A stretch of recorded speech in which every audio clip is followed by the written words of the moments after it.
Hey, it's Drybear. I'm sure you're asking the same question I always do before a big content release for an MMO, and that is, what class should you main? Especially as we all get older, we have less free time to spend on MMOs. We want to make sure that we're spending the majority of our progress on a character that we're going to enjoy, that we're going to have fun with in as much of the content as possible. So today, I'm going to ask and answer the most important question is, which class should you play for Dragonflight, for the launch of Dragonflight? And I'm going to do so by highlighting classes that I think deserve the spotlight, which means the changes they got going into Dragonflight benefit them greatly. They won the most in the contest of who gets the best mechanics or updates. There'll be a category for neutral, which means they'll play more or less the same as they always have, as they did in Shadowlands, and they didn't really get anything new or sexy that's worth talking about. And then a category for the waiting room, which I think there are one or two classes that they have good bones. The pieces are there. They are just, maybe they just need some tuning, or they just need a little bit of love. So maybe in like the first 0.1 update, they'll suddenly come to life and be really fun and really interesting and cool. But just be aware that they may have a struggle bus start for the expansion. So let's go. And we're going to start with the spotlight classes, the classes that I think won the contest of new expansion. They all look really good. These are not going to be any particular order. We're just going to have them by category. And if you don't know already, really quickly, I have 2 videos on this already, but there's a very easy way to get your eye level up. You can get 252 and 278 gear by doing the Primal Storms event before the expansion launches. I'll link you to videos on that, but that's not really what we're here for. The first one to start with is Death Knight. And I think that across the board, all 3 specs, Death Knight for sure comes out on top on this. They are probably one of the most attractive classes in Dragonflight to play as. I think Frost got a lot of really cool changes. Unholy got a lot of cool changes. And Blood is looking stronger than ever. A lot of self-healing and self-sustain. Now, I'm not going to get into the specifics of the new talent trees, what's good about them, what's bad about them, that kind of thing. I have another video for that that I'll link you as well. But the basic idea to synopsis for the whole video, I'll do this once, just so everyone's on the same page. We lost the singular choice talent tree where you just picked 1 out of 3 down the line, and we're back to a point allocation talent tree.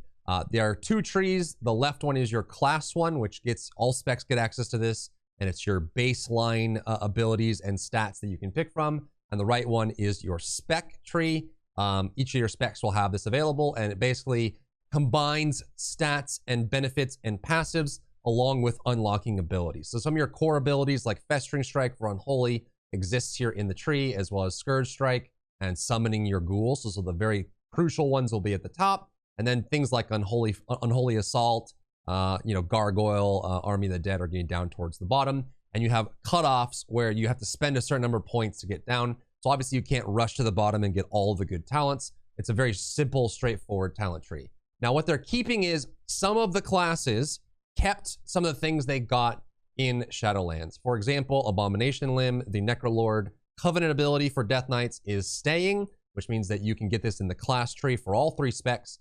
Which is the constant pulling plus decent damage, that sort of thing. But I think across the board, Frost and Holy, they play similar to how they have played. I personally liked the Unholy in Shadowlands. I loved it the most back like in Legion, and then I kind of fell away from Death Knight for a while. But I think that this is, it's a great combination. You can get a lot of different abilities that couldn't exist before all at once, which is really nice. There's some things that allow you to build up your festering wounds and then detonate them a lot easier and cleaner. And how you allocate the points, I think, is very interesting. Plus the basis there. And I think it's the same for Frost as well. And then you'll be able to, the same is true for Frost. You just get to keep a lot of the abilities you have. And these passives end up making a large difference in you being able to specify your playstyle. You can get runes back faster. You can get your runic power faster. You can spend it easier. There's a lot of really cool combinations in here that didn't exist before. Plus, again, you have the baseline tree. So I think both Frost and Unholy really won out in this expansion on damage. And Blood DK is probably the tankiest tank in the game right now. He has downsides just like every tank, but I think, again, there are classes that benefited from this talent tree upgrade in that they have the ability to get combinations that didn't exist before at the same time, right? So you're able to allocate your points in a way that would allow you to get spells that you couldn't have together because they were mutually exclusive. You still have these choices here where you're going to pick between two, but I think overall, strong debuffs, incredible self-healing, great magic reduction. I don't think you can go wrong with any one of the Death Knight specs. The next class that I think won out is going to be Warriors. I'm surprised I'm saying this, but I think the Arms and Fury didn't change too much. There's some new builds that might take off that are kind of interesting. I've been trying this Annihilator build for Fury where you remove Raging Blow, which is some of your button mashing, and it makes your auto attack stronger and generate rage, which means you're focusing more on good positioning, using your rampages, things like that. They're keeping things like Odin's Fury and then having a lot more choices here in the main tree, which is really cool. So I think that between Arms and Fury, you're going to have enough choices. Arms probably changed the least of the three going into Dragonflight, but it didn't get it. I think it's still good. It's still worthy of playing. It's still something that you can check out. And I think if you liked Arms, you're going to like Arms in Dragonflight. The reason I want to highlight Warrior is because Protection Warrior is actually good now.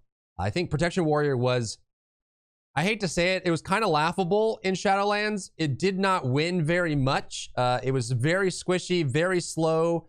You could get your, some of the stacks and defenses you used in Shadowlands were incredibly weak. It was very easy to screw up, and it felt like you didn't really have that much of a kit. But the way this talent system works now in Dragonflight, Warriors came out, the Protection Warriors came out on top. They have tons of new abilities that they can utilize, things that you can combine together in really fun and interesting ways. They have basically not as much as Brewmasters, but they have a button for most situations now. It's easier to manage your defensives. It's easier to manage your buttons. And they have, I'm not even sure how they ended up getting away with it. Where did it go? So they have, yeah, so you have Spell Block. So on top of your normal Spell Reflect, you have Spell Block, which is you are blocking spells for 20 seconds. So now Prot Warriors not only have more buttons to press, more ways to utilize their abilities. They're basically you're using abilities constantly, which is very active and can be pretty fun for a tank build. But now they also have good magic damage reduction, which is really cool for Warriors since they didn't really have much of that going into Shadowlands. So not huge wins for Arms and Fury, but they didn't lose either. Great picks for either one, but if you're looking for a tank, Prot Warrior is looking sexy going into Dragonflight. Next is Warlock, and similar to Warrior, I don't think Demonology or Destruction really lost much. They didn't gain much. They're still as good as they were in Shadowlands. They have a couple new things to look at. They always have a brand new talent tree that you can mess around with, you know, new summons, things like that. So if you like Demonology or you like Destruction, you're gonna like them in Dragonflight. And again, you're gonna have some new toys and specs and stats to play with. But like Warrior, there's one spec that I think won out pretty hard, and that's Affliction. They took a real hard look at Affliction. There were some complaints about it in Shadowlands and how it plays and how it fits into the world. And I think that they added a bunch of really cool new stuff that makes Affliction a lot more fun. So they have more AoE opportunities built into this tree. They have more things that they can combine together. There's some really interesting fun builds that I want to see people play with more of. They still have a little bit of a challenge in ramping damage on very short AoE fights. So if you're doing like Mythic Plus and you're doing fast pulls and things like that, but if you're doing a big pull, you're going to enjoy it. I think they did a lot to fix and clean up Affliction in a really positive way.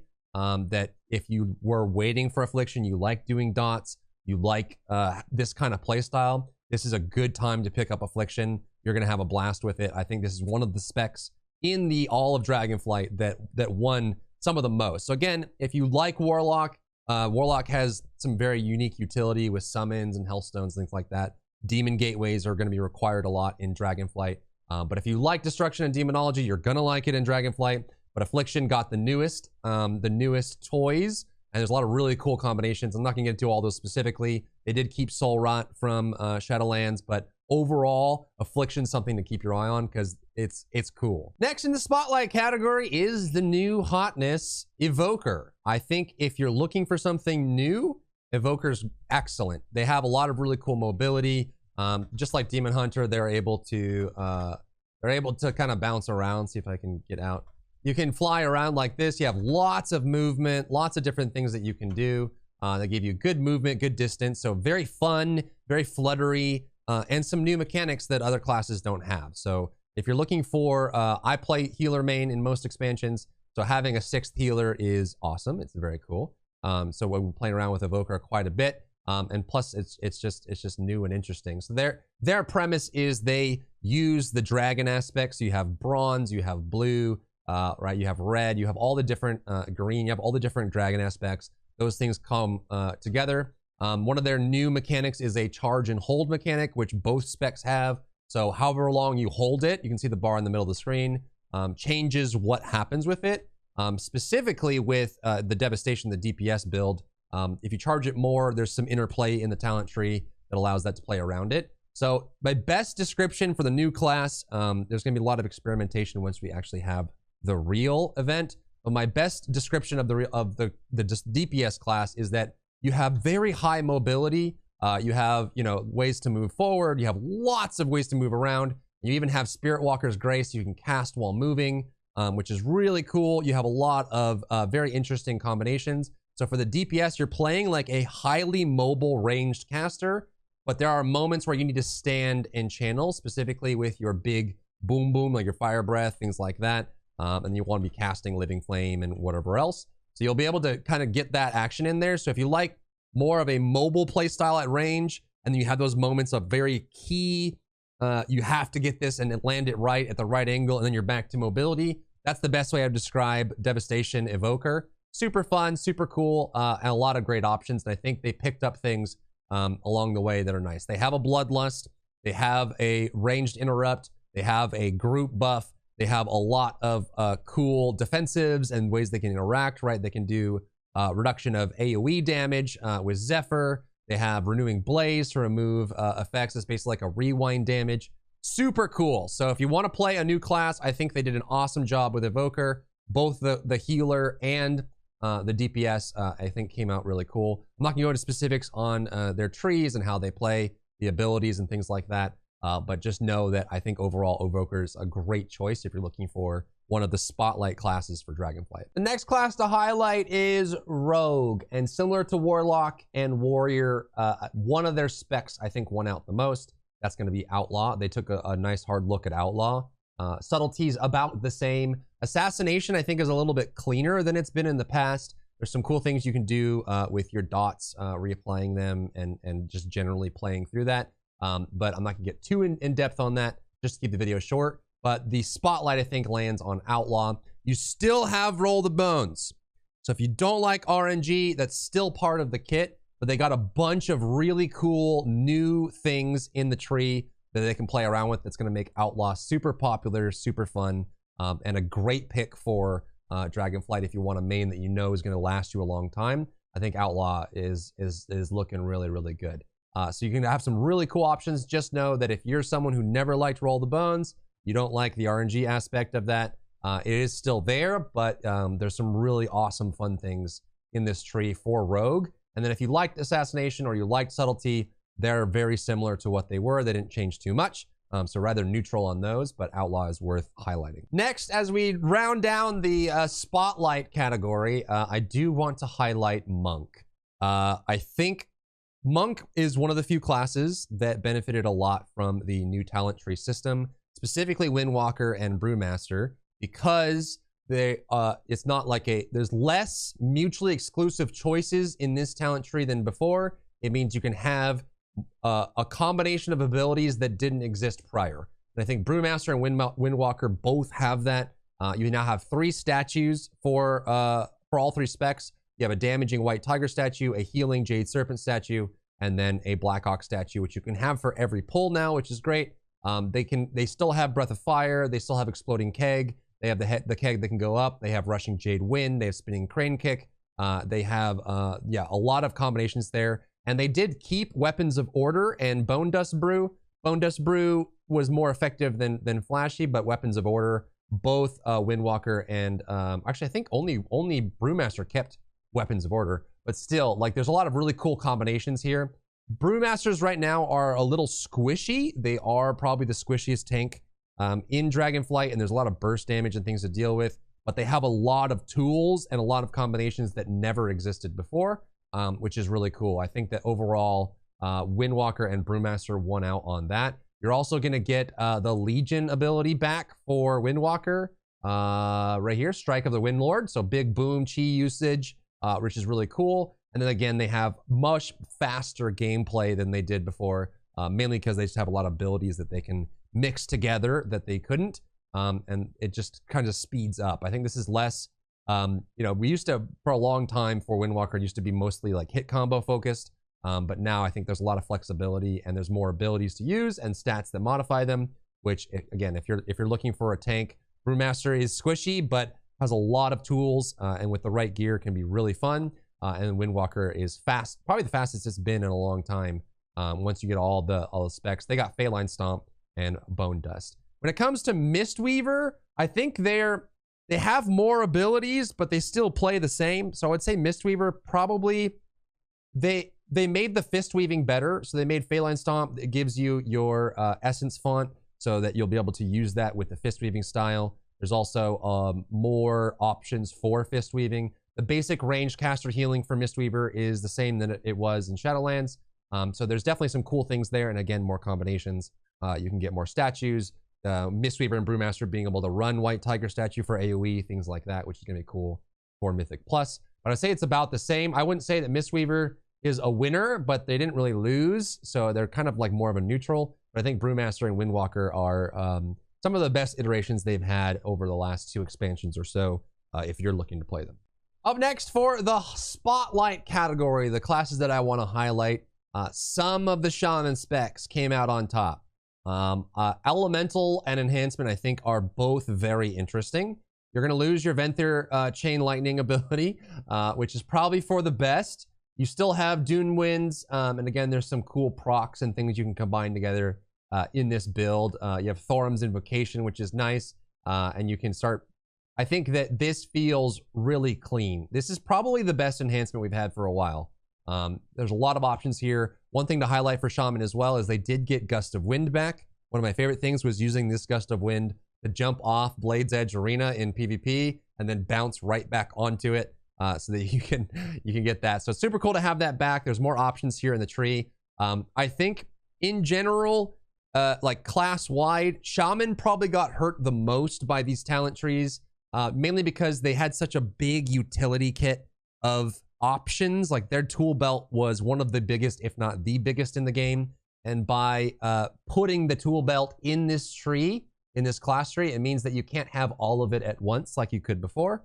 So you may be missing like a tremor totem, or you may be missing some, some effect that you need that you won't be able to have in combination. So it's going to depend on your build. So just know that Shaman probably lost that. And the reason why I'm not highlighting Restoration here is they probably got they probably didn't win the most out of all the healers, just for that very reason, is that their toolkit is actually shrinking a little bit because of this talent tree. But I think Enhancement feels really good. And I did want to highlight Elemental as well. You're keeping Stormkeeper. You can actually get 2 charges of Stormkeeper now, which is really cool. You can get Stormkeeper here, and then you can get another charge Stormkeeper here, or if you didn't get it, you can get it there as well. They have some really cool options for proccing Earthquake multiple times. You can get Elemental Mastery very easily. I think there's a lot of really cool things to play around with, and I'm eager to see what builds come out of this. They did keep Primordial Wave, so, which is, I think is good. It's not... To me, it's not one of those abilities in Shadowlands that was the sexiest, but it works well. It works for Resto. It works for Elemental. It's nice to have more Flame Shock spread around.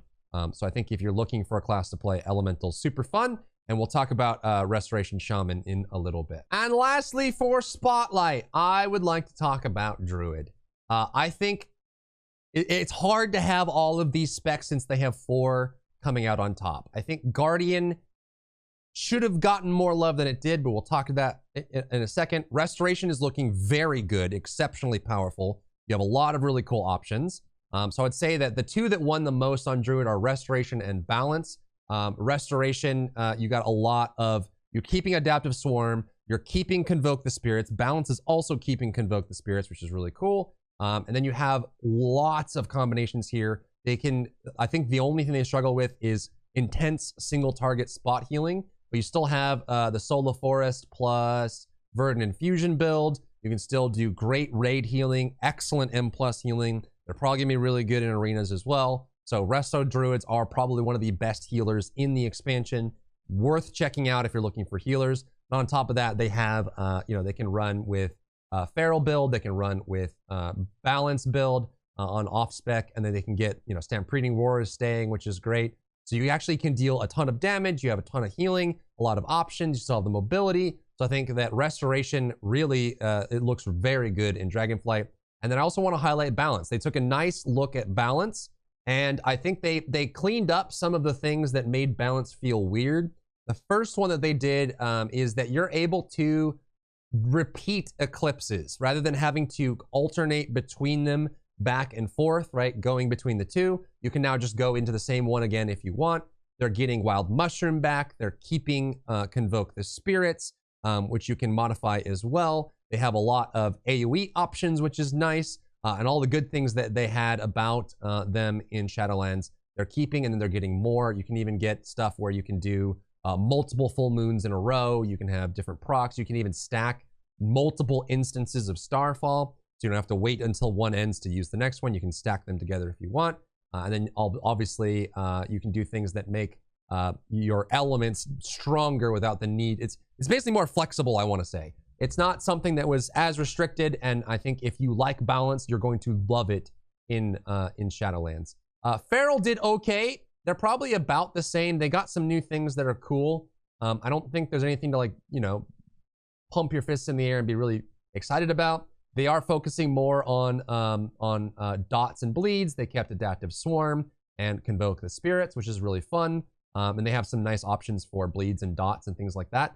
I think if you like Feral, you're going to like it. But if you've never really been interested in Feral, I don't think there's enough here in Dragonflight to make you want to play Feral. And we'll talk about poor bears in a second. But that's going to be the last class under the Spotlight category. Let's move on to the neutral category, which I think they're not winners, they're not losers, they're just kind of moving forward into Dragonflight. So if you've always liked them, these are the classes that I think are going to be tried and true. They're going to be neutral as far as who got what in the expansion. First up in the neutral category is Demon Hunter. There isn't really much that changed, to be honest. I think DPS kept, you actually have the hunt still here from Shadowlands in your class tree. There's obviously more toys and things to tinker with and different builds you'll build, but neither specs, neither Vengeance or Havoc changed all that much going into the expansion. Vengeance is still an excellent tank, high mobility. They have good debuffs.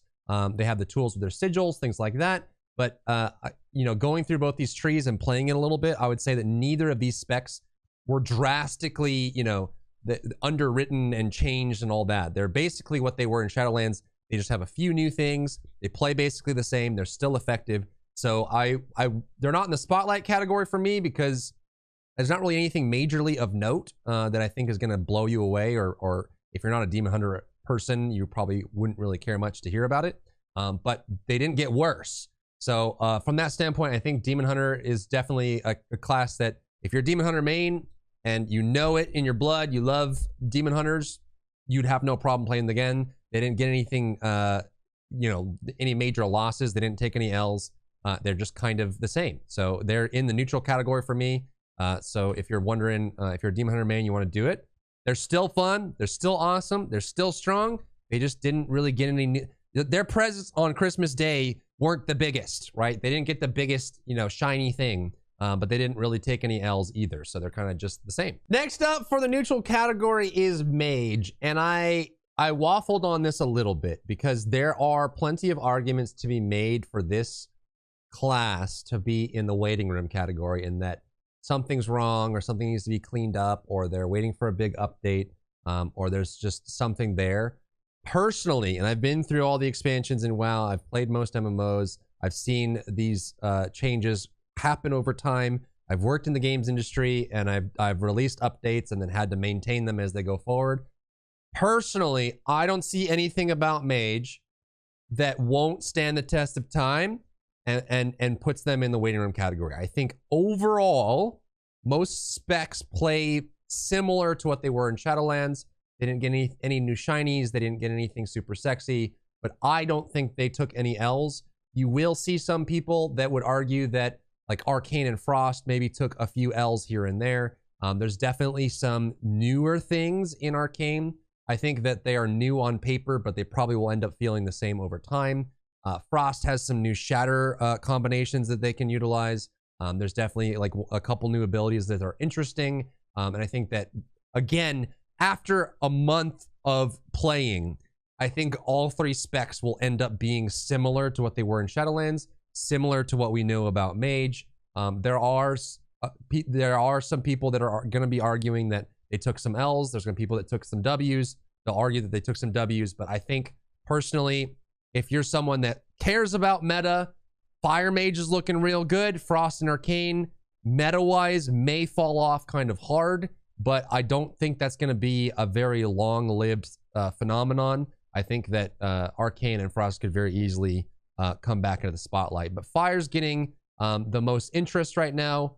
So I would personally, in my build, in my list, I would put Mage in the neutral category. I don't think they gained or lost very much at all. I think they're very similar to what they were in Shadowlands, and I think if you like Mage, you're going to keep liking Mage. Frost has some cool new tricks and stuff in it. Arcane has, I would describe it more as like a reconfiguring. They cleaned up some of the pathways for Arcane, so you can combine things together that you couldn't before, and it feels like it's a little more cohesive, and you have some more options that aren't one-dimensional. I felt like Arcane was pretty one-dimensional in Shadowlands. But yeah, that's where I would put Mage. But Mage is kind of where it's always been. If you like it, you're gonna like it. If you haven't really played Mage, I don't know if there's enough here to like really like, you know, window shopping bring you to the class. But it's definitely fun. It's strong. It's gonna be useful. They're always gonna be useful. And I think they're about the same as they've always been. Next up for the neutral category, I would put in the Hunters. And again, this is the category of no major L's, no major W's. You liked it before, you'll like it again. There are some new toys, things to play with. Marksmanship got some cool stuff in here. This is probably one of the more interesting trees for the class overall. I think Beast Mastery came out most on top for the Dragonflight changes, but I personally see a lot of really cool builds coming out of the Marksmanship tree. So I think there's some really cool things in here. But the most popular of these is going to be Beast Mastery. I think they took some of the very, I don't want to say boring, but I'm going to say boring. There were some boring things about Beast Mastery that I liked Beast Mastery way back when, up until Cata and then into Legion. But ever since Legion, I just have not been able to fully enjoy Beast Mastery. But I think there's some really cool things here. You'll probably see a lot of Beast Mastery Hunters on launch of Dragonflight. If you've always liked Hunters, they are, for me, in the neutral category. I think they got a nice W with Beast Mastery. I'm still not sure what to think about Survival. I feel like Survival overall might be an L, but maybe not. There's some options in there that with some theory crafting and some testing and all that stuff, it might be really cool. But Survival might have been hurt, and maybe the W with Beast Mastery cancels out the L for Survival. But I think Beast Mastery is going to be super fun. It's a lot less, one button mashing than it's been for the last few expansions. And there's some cool things in here that I think are really, really fun, and are going to be really cool to play around with. Plus, shows off your pets and things like that. And they're keeping some of the Shadowlands abilities and things they're getting. I think Marksmanship is just a nice step forward. They are probably not going to be as powerful as Beast Mastery on launch. But again, we don't know until people start experimenting and getting gear stats and drops and trinkets and all that stuff to see exactly where they end up. But I think this tree is very interesting. The way they play around it, being able to replace abilities, add more focus where you need it, take away focus where you don't need it. Focus being the passive resource that you use and how you combine them all together, plus the class tree. I think Marksmanship is cool. Beast Mastery is a big W, super fun. And unfortunately, I think Survival, on paper and in discussions, it doesn't look very good. I think that the strength that, and I'm on this Hunter that I just made last night, so it's not a full build. But I think that down here, like, it feels like you can't really play it the way you've always wanted to. And I think survival has struggled a little bit. They were super strong in Shadowlands at some points, kind of weak at some points, but I don't think they got any major W's going into Dragonflight. So if you like being the melee mixture, you might really like it. They did get a few new ranged options, so they're not completely tied to doing melee, which is probably going to help them in like Mythic Plus and things like that. Some raid encounters. But I think that this is something to kind of keep an eye on. I don't know if it's bad enough to put them in the waiting room category, but I think that it is something to be aware of if you're going to play Hunter. So for me, Hunter ends up in the neutral category. And last for the neutral category is going to be, for me, the Guardian Bear tank. I almost put the Bear in the waiting room category where they're kind of frowning. They're waiting for some updates. They might want a 0.1 that's really good for them. I think Bear is really good. It's very effective. The one thing I didn't like about Bear's iteration over the last few expansions is that it feels so boring. You're just mauling and thrashing, and that's basically it. They didn't really have a lot of tools to play with. They have more tools than they had in Shadowlands, which is nice. Combining, you're gonna have Heart of the Wild, which is really cool. You can have all kinds of different things. There's procs you can do. I don't want to find it right now in the video. They do have Convoke. They kept that, which is pretty cool. And they have some Ursoc things they can combine. Rage of the Sleeper. They have some new ways to mitigate damage, to heal, things like that. So they're basically how they were in Shadowlands. They, at the end of the beta, which gives you an idea of kind of where their mindset is for Bear, they gave them a 50% damage increase at the end of beta testing. So they were actually very one-dimensional and also underperforming, and they just gave them a boatload of damage. They do crazy damage, not as much as Brewmasters do, but they do a crazy amount of damage. The one thing that I would say is just like a neutral for me for Bear is that it's still so unbelievably straightforward. It's just hit these few buttons, walk forward, grab mobs, spam your AoEs, and that kind of thing. They do have a little bit more going for them, which is nice. And they have more combinations of tools that they didn't have before. So if you like Bear, you'll probably like it again. If you're someone who is interested in trying a tank class, Bear is going to be very easy, but I don't think it's going to be as interesting over time. I think you're better off going for like a Blood DK Prot Warrior that we did in the Spotlight section that just really won more in this expansion. But they're neutral. They're about what they were. They get a little bit more in the expansion. That's kind of where I put Bear. Going into the last category, let's talk about the waiting room classes. I wouldn't put these guys as losers or bad classes or worst classes. I would just put them as waiting room is what I'll call it. And I think that Paladin is in there. Paladin has some cool things. For example, Holy has a battle res. That's cool. Previously, you needed a DK or a Druid in order to have a battle res. I forget where it is in the tree, but they have a battle res now on Paladin, which is interesting. It's more utility. It's fun. It does cost holy power, but still, being able to battle res on a Paladin makes them more interesting.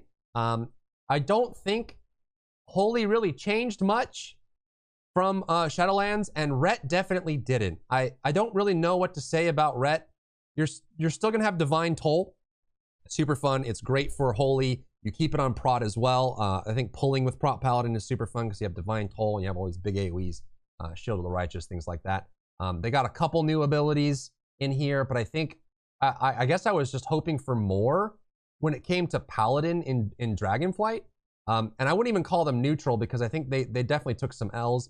Similar to Shaman, because of the way the trees are set up now, since you have all of your class effectiveness went into your class tree, which means there's more mutually exclusive choices that you didn't have to make before, you're going to lose some functionality. Not as bad as Shaman, where you will actually have to miss out on utility that you always had before. But I think that there are definitely some rough aspects about Paladin. I think Holy is really good. Specifically in raids, they're very good, and they're probably going to be middle of the pack or towards the top for Mythic Plus, and probably be just fine for arenas.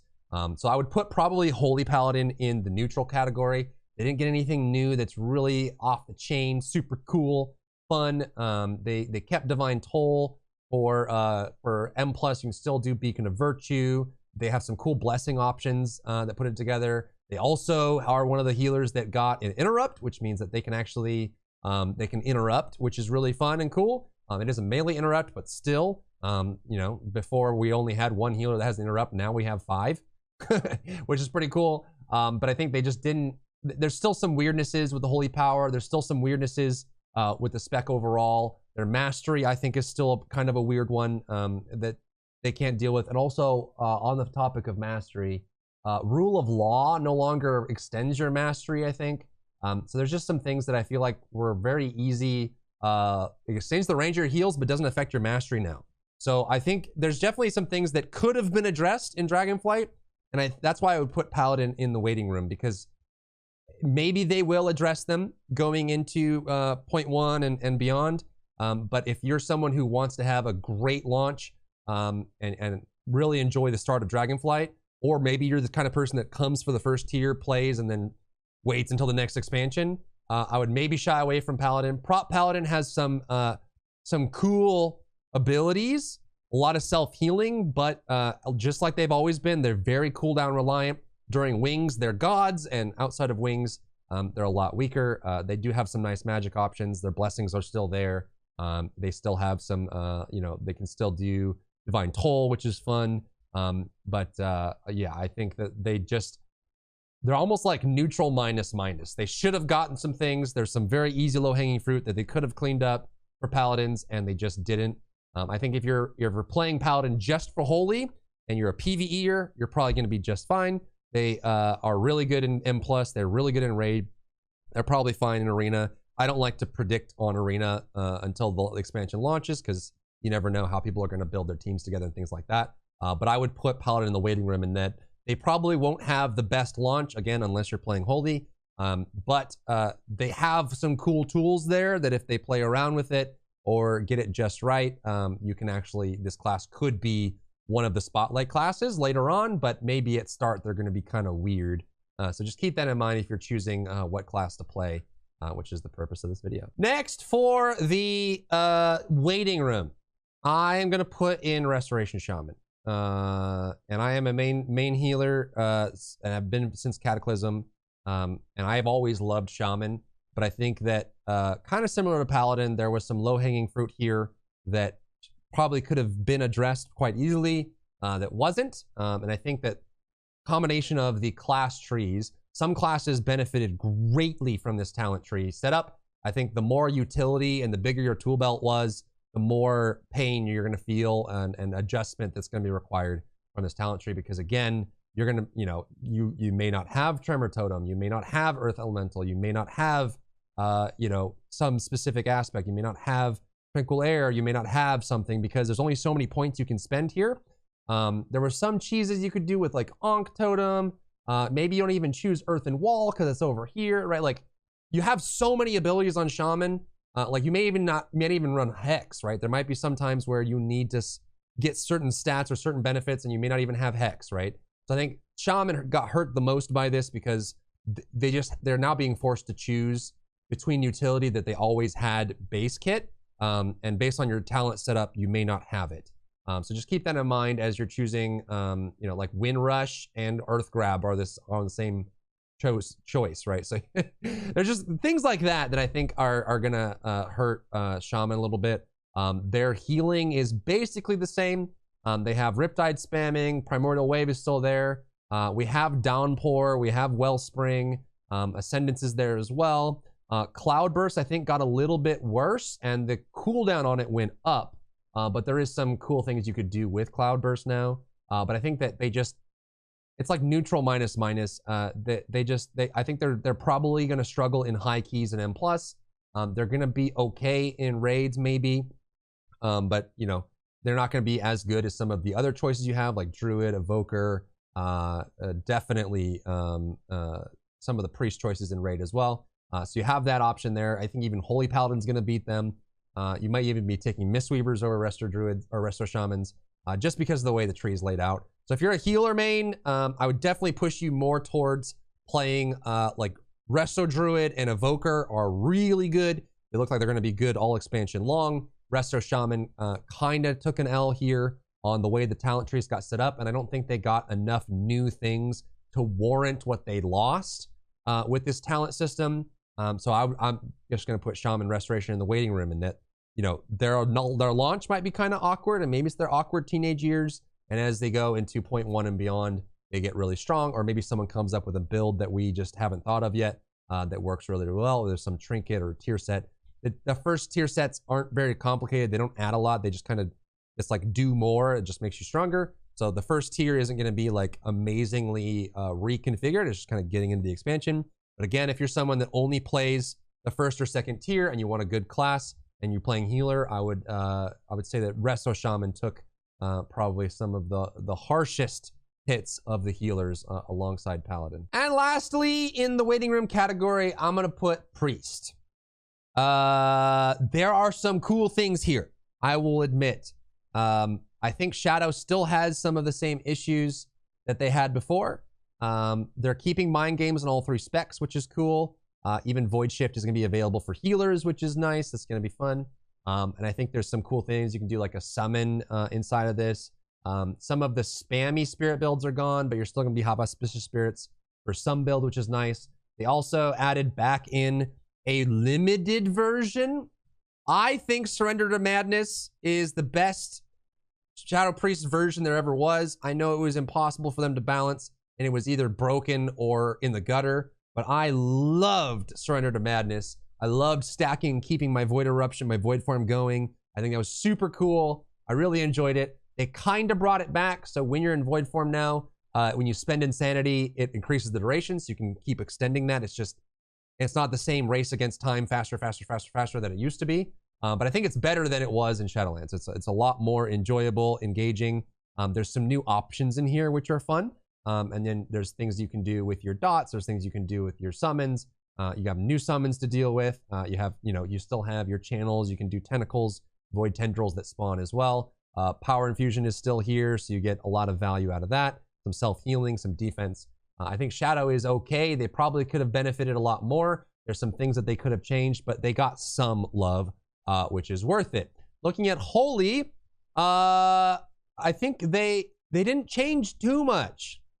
I think they're still in the waiting room. Probably Disc is the most in the waiting room. I don't think they're in the waiting room for the reason of some of the other classes in that they took L's. It's more just like they have the bones. The bones and structure is there. You have more options with Holy. They have more keybinds than they probably have ever had. Holy has always been the very like simple, basic healer. Like you're very straightforward white mage that just they cast and people's health goes up. They're gonna get some new buttons and new combinations here. I'm happy to see some of the Naru after images coming back. I thought that was always really thematic from Legion or Holy Priest. And they have some new damage options as well. You can do things like you did multiple casts of Holy Fire. Chastise is still there, so they can actually do some pretty decent damage. And then they have options here. They get Void Shift now, which is cool. Mind Games is still around. And I think one of the things about Holy Priest that was always been a problem and still going to be a problem is just they're rather immobile and they're squishy. And sometimes there were periods like expansions where you could run Holy in very high M+ keys, but then last few expansions it's been hard because they just die. They're just toilet paper. They die. They have trouble moving around and things like that. They have a new holy word in here somewhere. I forget where. Powered Life, which is nice. They still have Life Grip, which is cool. There's some new things you can do with Prayer of Mending, but I think they might need a little love. They're not like in the most perfect spot. If you're just playing PvE, specifically Raid, you're probably going to enjoy Holy quite a lot. There's some cool things in here, but they didn't get any major W's. There's not anything that's like really crazy. They lost Shining Force. There's some utility that they lost as well. And I think that there's just other classes that can now do more things than them. So that's it. And then Discipline is probably for me the most waiting room of all the healers, of all the classes right now. Like Paladin and Priest, I think, are the most waiting room. I think Disc feels better than it did in Shadowlands, mainly because you're not just atonement spamming. You have other ways to extend your atonement without having to spam it. Power Word Shield is going to be a little bit more engaging. It's more of I shield this person and there's value to it. They have ways to, they can like, when you do shadow damage, your holy damage is stronger, and then vice versa. There's a little bit of that balanced druid effect, which is really cool. And they have, you know, Lith's Wrath is here. And again, they still have mind games, which is fun. Void Shift's going to be really, really fun. I think their biggest problem right now is just they don't really have huge cooldowns. Spirit Shell's gone. You know, Rapture is great, but what do you do when there's no Rapture? Powered Barrier is great, but not when everyone's spread out. And there's going to be a lot of mechanics in Dragonflight where people are spread out. So there's definitely some challenges with Disc. But again, the bones are there. They still have PI. They have some new options for defensives. They have some new ways to deal damage. Their damage is really good. I think that they're in a really good spot. They have one of the best tank externals in the game. It's just output is kind of low right now. And I think the fights just may not favor them the same as some of the other healers. So just keep that in mind if you're thinking about it. This class could very easily take off. We may actually see in a 0.1, they get everything they need, they get some tuning, and they're just amazing top of the charts. But I would say right now, the biggest question mark for me is Priest, is where they're going to sit, what's going to happen, and you know, whether people are going to bring them in World First, or that 0.1% M plus 30 plus 27 pushing keys, things like that. So if you like Priest, you're probably still going to like it. Just know that there are some new things in here that may be a bit of a challenge, or you may just be in that awkward teenage phase at the start of the expansion, not really sure where your home is, but it could very easily turn on a dime. So if you like Priest, you want to stick with it, it's worth it. Discipline is probably the best it's been in maybe 2 expansions. It's a lot less atonement spam, which is fun. Holy has some new buttons to press, which is cool. Shadow has some cool damage options and combinations. It's not quite to the level of Legion, but there it is. So that's my list of classes that got the spotlight, that didn't really get much, no major L's or W's, and are in the waiting room for new updates or modifications in the future. So I hope this helps you determine what class you're going to play going into the expansion. And yeah, hope you are excited for the expansion as much as I am. See you next time. If you enjoyed yourself today, leave a like down below. You can support me and my work on Patreon and view Patreon exclusive content, link in the description. Thank you so much for tuning in, and I'll see you in the next one.